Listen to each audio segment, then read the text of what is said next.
சோழவந்தான் பேட்டையில் புதிய ரேஷன் கடை எம்எல்ஏ வெங்கடேசன் பூமி பூஜை செய்து தொடங்கி வைத்தார். மதுரை மாவட்டம் சோழவந்தான் பேரூராட்சிக்குட்பட்ட 1வது வார்டு பேட்டை பகுதியில் பொதுமக்களின் நீண்ட நாள் கோரிக்கையான புதிய ரேஷன் கடை கட்டுவதற்கான பூமி பூஜை விழா நடைபெற்றது. 1வது வார்டு கவுன்சிலர் ஈஸ்வரி ஸ்டாலின் விடுத்த கோரிக்கையினை ஏற்று சோழவந்தான் சட்டமன்ற உறுப்பினர் வெங்கடேசன் தனது சட்டமன்ற உறுப்பினர் தொகுதி மேம்பாட்டு நிதியிலிருந்து ரூபாய் 14.30 லட்சம் ஒதுக்கீடு செய்தார். இதன் மூலம் நவீன வசதிகளுடன் கூடிய புதிய ரேஷன் கடை அமைய உள்ளது. இன்று நடைபெற்ற பூமி பூஜை விழாவிற்கு எம்எல்ஏ வெங்கடேசன் தலைமை தாங்கி பணிகளை முறைப்படி தொடங்கி வைத்தார்.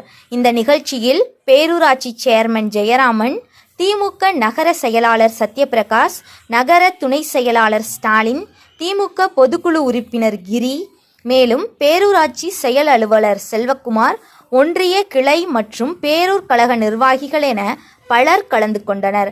பேட்டை பகுதி மக்களின் நீண்ட கால தேவையை உணர்ந்து துரித நடவடிக்கை எடுத்த கவுன்சிலர் ஈஸ்வரி ஸ்டாலின் மற்றும் நிதி ஒதுக்கீடு செய்த எம்எல்ஏ வெங்கடேசன் ஆகியோருக்கு அப்பகுதி பொதுமக்கள் தங்களது நெஞ்சார்ந்த நன்றிகளை தெரிவித்துக் கொண்டனர்.